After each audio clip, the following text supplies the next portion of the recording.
Hello. Okay, what I'd like to show you in this video is how to move the audio from this unit here to this unit here.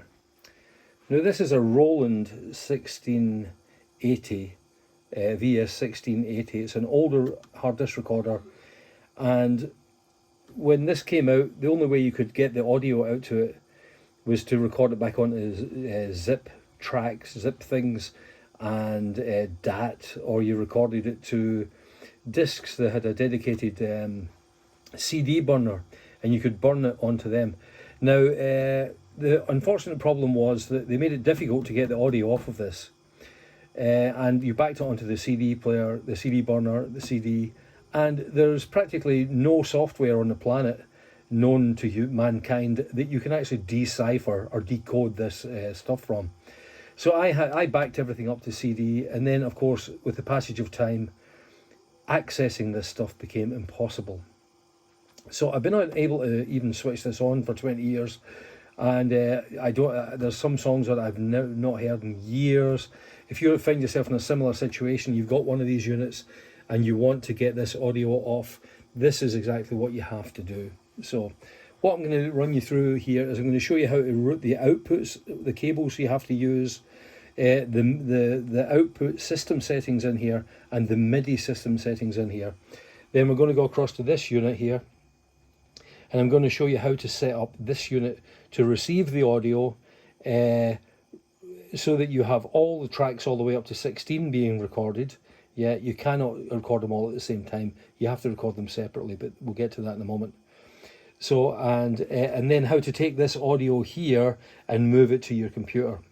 Now, I am going to go from the assumption here that you're an absolute newbie and an absolute beginner on this, because having not used this unit for many years, I'm also an absolute newbie. I'm going back to trying to remember how this works. And I just bought this machine recently, and I've not used these standalone recorders in a long time, yeah? So if I'm oversimplifying things, I'm erring on the side of caution to help you get a fuller and better understanding of what it is I'm doing.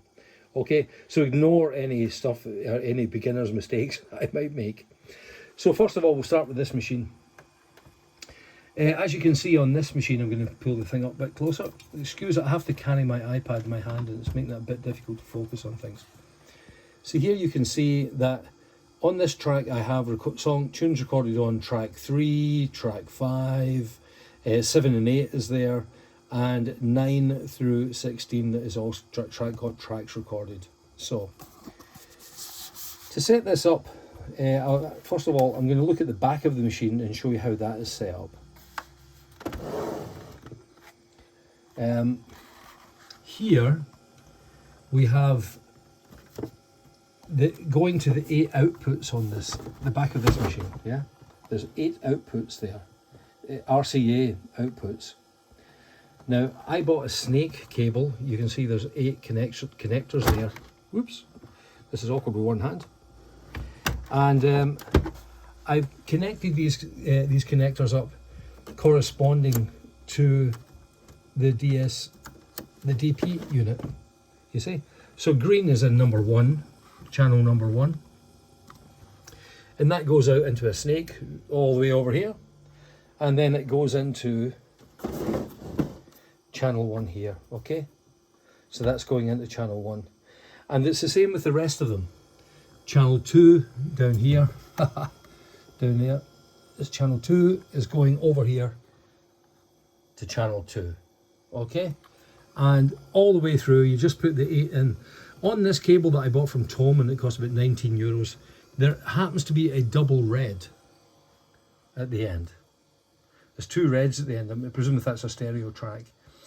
Now what I done was I just plugged that in to this unit, and I put it on record, and then I tapped the end of the metal on this connector to see what channel it was coming in, so that I had channel 7 and 8 correctly aligned.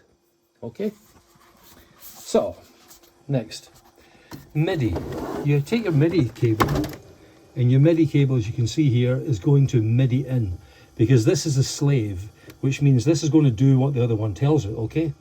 And that is my headphone jack, headphones in there, so that I can listen to stuff on the headphones there. The sound coming out of this unit, yeah. But they don't have to be in there, okay? So there you go, you can see that's MIDI in, okay? Now that MIDI in cable, excuse me, I'm going to pull back a moment. Whoops, that's too far. There we go. The MIDI in cable is going to the back of the DP unit. And sorry for the shadows here and all this horrible camera work. That's going to out. You have MIDI out, okay? That's my normal speaker cables going to my speakers. And those 8 inputs. So, what do we have to set up on this unit here? Well, first of all, we have to start by where are the outputs going to? Yeah, excuse me, I'll move that lamp. So you want to take Master Edit Solo button. Press that. I'm going to close in on this a little bit closer. My apologies for this, I'm holding the iPad with one hand. Yeah, okay. So when I press Master Edit Solo, you're brought to that window. Now I've got this set up from a different song as well. You would use these cursor type buttons, yeah, to move up and down and through the unit till you get to DIR out. Then you can adjust this to choose the outputs. Normally it's set to off, and that sends you your usual stereo signals out, okay? Here you can choose tracks 1 to 8, all right? You see?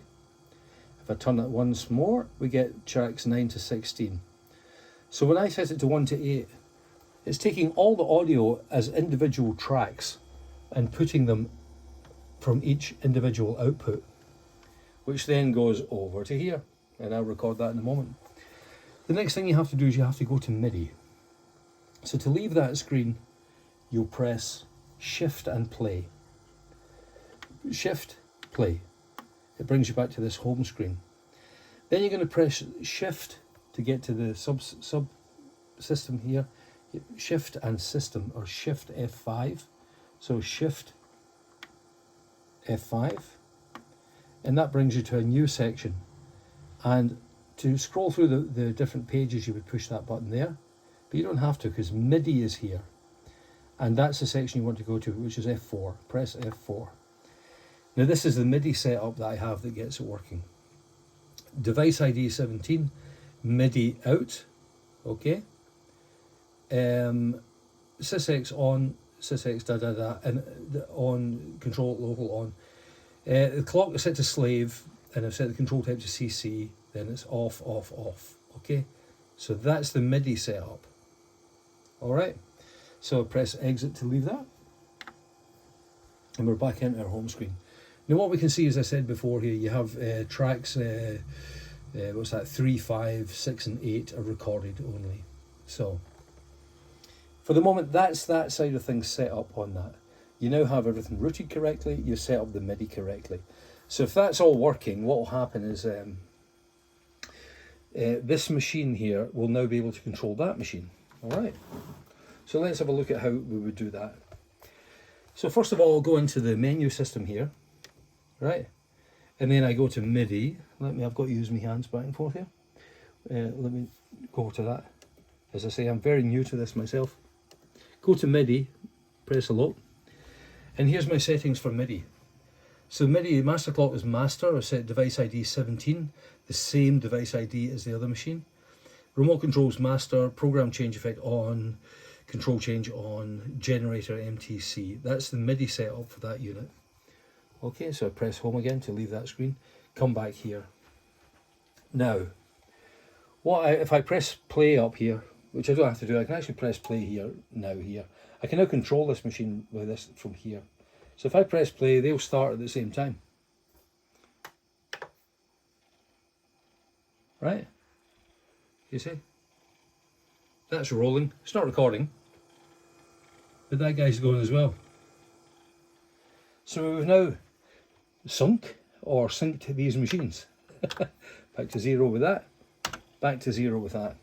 So any audio recordings you make will all start at the same time. So no matter what track it is or what you've recorded, you can take them and put them in a DAW if you want to, and you'll be able to use them from there. So let me show you what I've done here. To hear the tracks that I've recorded on there 1 to 8, because I've set directly 1 to 8, I have to press these record buttons and see what on earth is recorded where. So I can do that just by pressing this again. I've armed those to record, and you see I'm now getting the signal here. Okay? So I have these signals coming in, and of course I can bring these tracks up. It's not all of the tracks, it's only track 3. Bring that up a bit. Okay, so there we go, some guitar-y parts.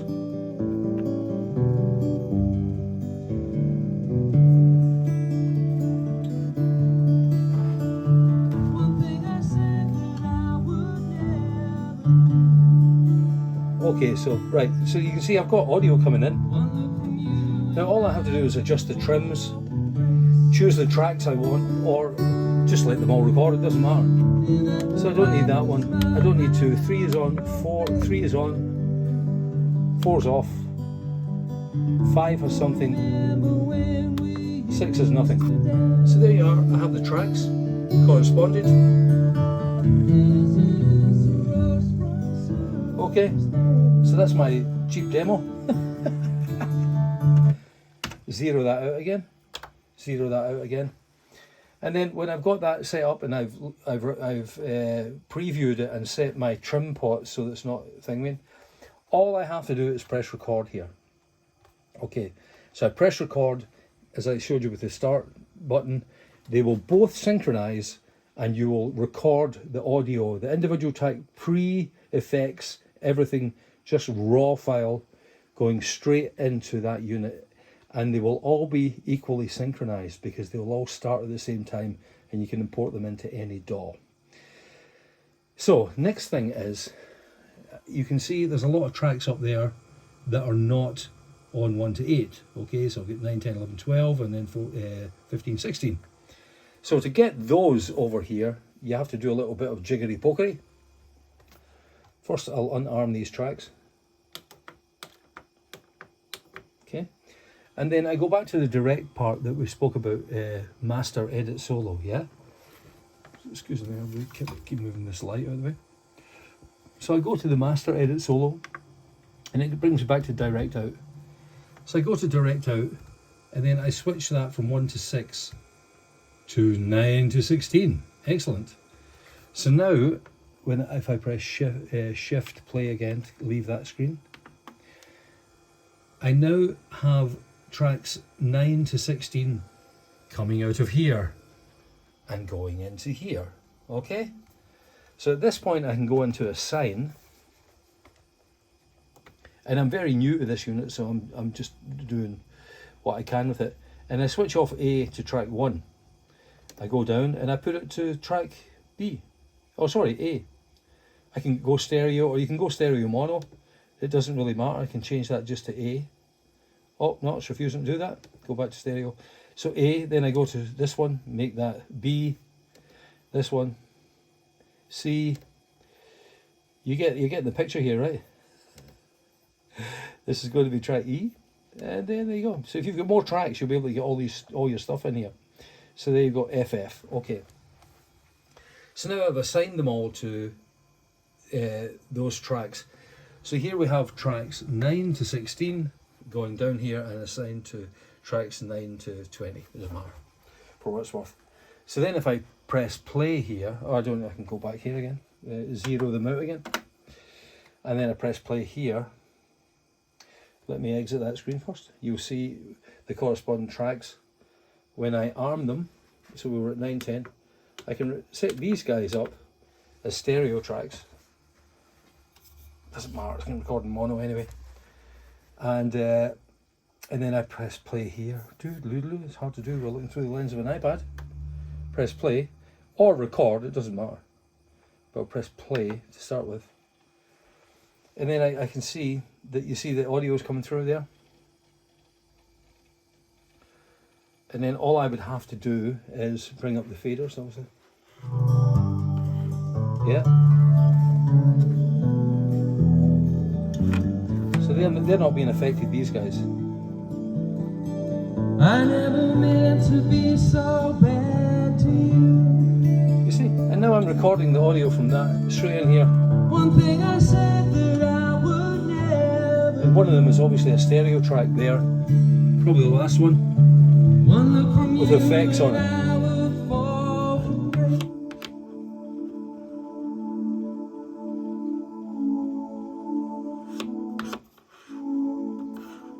There you go, that was a stereo key. Just a pad in the background. But that doesn't affect your recording. So you can adjust the trim pots to make sure nothing's peaking up here. Just run it through on play.